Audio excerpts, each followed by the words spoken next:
I am the last human on Earth. Every day is the same routine. All resources are at my disposal.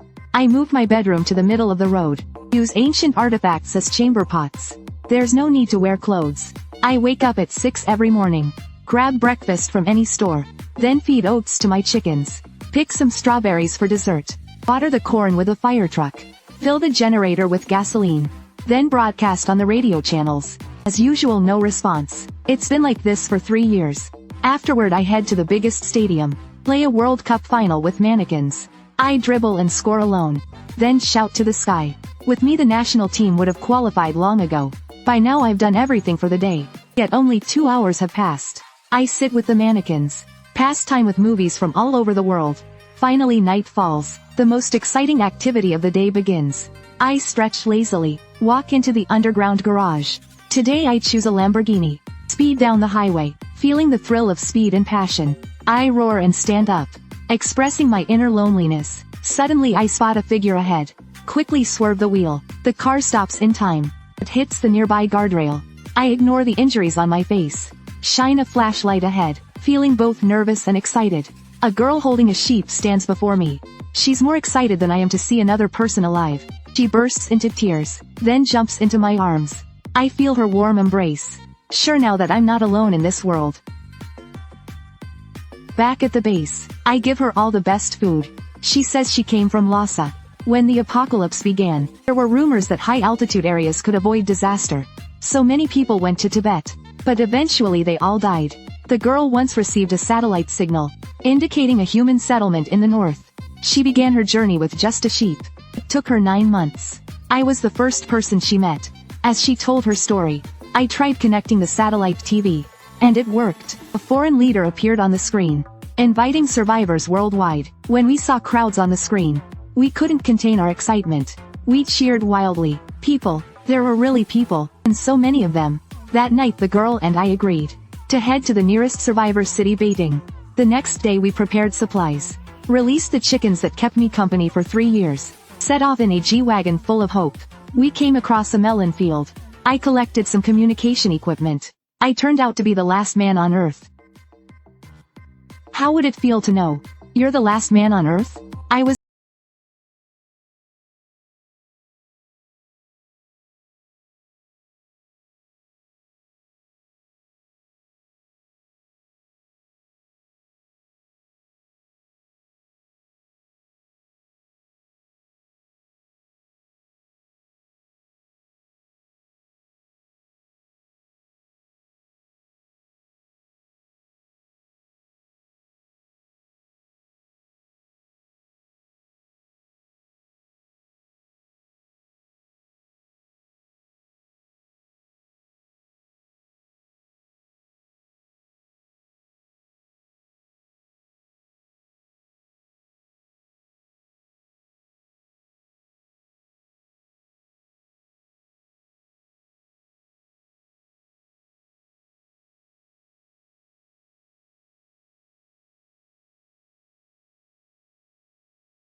the corner.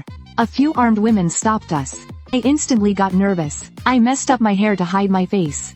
Then I whispered to my sister to leave quickly. But she didn't realize the danger. Not only did she stop the car, she naively said she was here for reconstruction work. At that moment a woman with glasses spotted me. She raised her gun and ordered me to get out. I grabbed a wrench and was about to open the door. Suddenly a purple-haired woman ran over shouting, "Sister, they're with us." She handed 2 chocolates to the woman. Then she led us away. The purple-haired woman sat in the back holding a lamb. She said, "I saved your lives. So give me this lamb." It turned out she saved us for the lamb. And she thought I was a girl disguised as a man. My sister immediately protested loudly. "He is not a fake man." I quickly shouted to stop my sister from speaking. The lamb can't be yours. The purple-haired woman paused. She took out a 5Q and said, "How about I trade this with you?" Then she pointed the gun at my head. I stopped the car, feeling incredibly tense inside, but I firmly said, "You absolutely can't have the lamb." The purple-haired woman was about to get out with the lamb. I grabbed her arm firmly. I looked at her with determination. Seeing my resolve, she backed off. After getting out, she said, "You fake man really do have some masculinity." After leaving, we quickly arrived at the joint government office in Beijing. The person in charge was a blonde woman. She was extremely surprised to learn I was a man. She immediately took out her phone and sent a message. "The last man is Chinese, and he's standing next to me." The person in charge and I tried to stop her, but it was too late. The message spread like wildfire in less than a second. Countries around the world began to react. They were all talking about the last man. And that woman was even worse. She posted about me online, causing women everywhere to come after me. They even tried to pin me down on the street. I used all my strength to resist. Just as we were at a standoff, several luxury cars arrived. A Ferrari in the middle was decorated like a wedding car. A woman named Sister Diao, the leader of the Northern Army, got out. They were the biggest gang in the north after the apocalypse. Sister Diao looked at me teasingly and said, "Get in, hubby. I came specifically to pick you up. We'll go to the Potala Palace for the wedding." She walked towards me with a smile. The blonde foreigner immediately stepped in. She firmly said to Sister Diao, "This is the North American joint government area. You can't do as you please here." Sister Diao's face turned serious. She looked at the foreigner and said harshly, "You listen here. Here is China." Blood splattered on my face. The woman who claimed to own me has fallen in front of me. I looked at the dark muzzle and knew this woman was even more terrifying. If I don't do something unexpected, it's hard to escape. So I suddenly rushed forward and pinned Sister Diao down. But to be a leader, she must be formidable. With a slight effort of her hand, she threw me to the ground, then easily subdued me. At this moment, a shovel suddenly fell from the sky. It turned out another foreigner drove an excavator. She attacked Sister Diao with the shovel and shouted for me to run away. The other Dongbei soldiers opened fire at the excavator. I took the chance to grab my sister and prepare to escape. Just then the woman who betrayed me rushed out again, shouting not to leave. I grabbed a wrench and smashed her head. "Damn it, you witch." Dealing with her was just a relief. Now Sister Diao is the biggest threat. Sure enough, the Ferrari chased us not long after. Sister Diao stood on the car teasing me loudly. I quickly closed the car window in fear. Seeing my fear excited her even more. She jumped directly onto my car. I never thought a woman would chase a man so crazily. I wonder if I met the last woman on Earth, would she chase me like this? Suddenly the sound of shattering glass startled me. She broke my car window with her bare hands. My mental defenses completely collapsed. I thought if she climbed in, I'd just give in. Just then the roar of a motorcycle came from behind. Sister Diao looked back, her brows furrowed, muttering, "Damn it, it's those persistent guys again." They are the northern guerrillas known as the men's gang. I was extremely nervous, worried they'd take my precious body. At this moment the men's gang leader and Sister Diao were fiercely fighting on my car roof. I occasionally used the brakes to disrupt Sister Diao's attacks. Sister Diao wasn't angry. Instead she smiled and said she'd deal with me tonight. I panicked even more after hearing that. I'd rather study at night than be with her. Quickly picked up a rifle and aimed at her fur coat. Shot right at the opening of the coat. Sister Xiao got hung on a billboard. Finally got rid of this crazy woman. I was extremely excited. After driving another kilometer, the men's gang motorcycle team blocked my way. I quickly shouted at them to stop.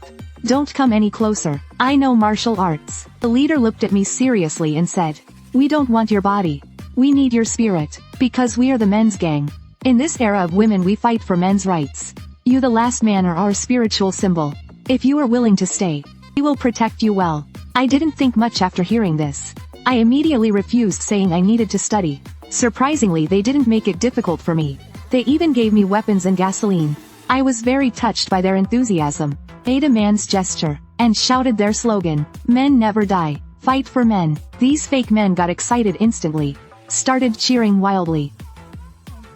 My sister lay on the car and said, "They are truly happy to see you."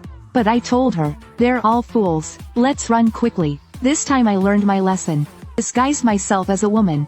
But soon the road ahead was blocked. Just as I was about to move the barricade, Several people jumped down from the bridge surrounding us. They thought we were spies from the Dongbei army. Took us to a place called Jiangnan Mansion. The owner was an elegant and intellectual woman. She recognized me as the last man at a glance. Luckily she wasn't interested in me, and agreed to let us go. I just breathed a sigh of relief.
Face beaten like a pig's head.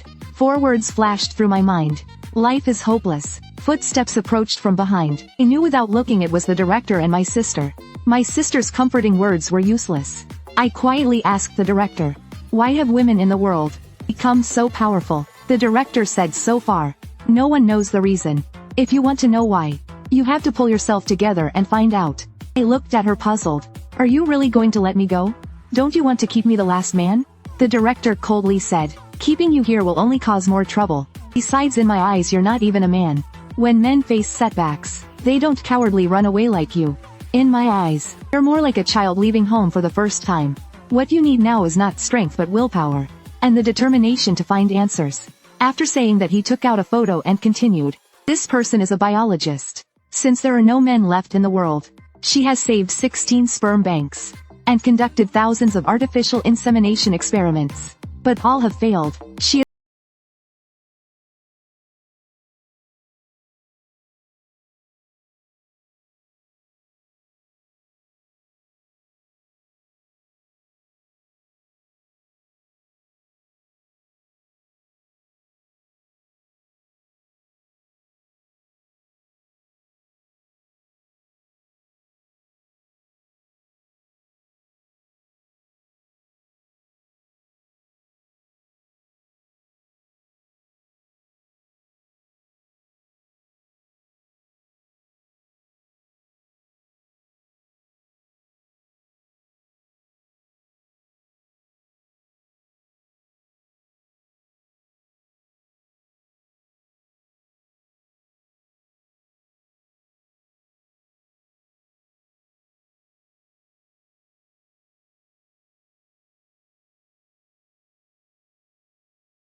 hoping that through me, we can find the reason for men's extinction.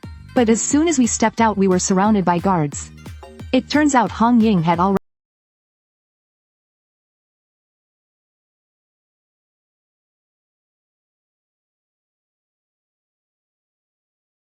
on her supplies, and now they're turning against her for a man. The director lifted her skirt, and with a kick sent the girl flying. She then shouted, "I'll personally escort you today. Let's see who dares to stop me." By evening, the director had driven us to Shanghai.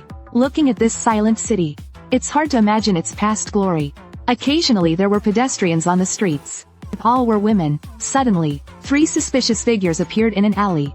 I looked closely. It was 2 women bullying a man. Could it be that there's another man besides me in this world? I immediately shouted, "Director, stop the car, there's a man over there. We need to save him." But the director calmly said, "You better not go, there can't be any men here." I didn't listen to her advice at all. Grabbed my gun and got out of the car. I raised the gun and shouted, "Let him go." The two women saw I was serious.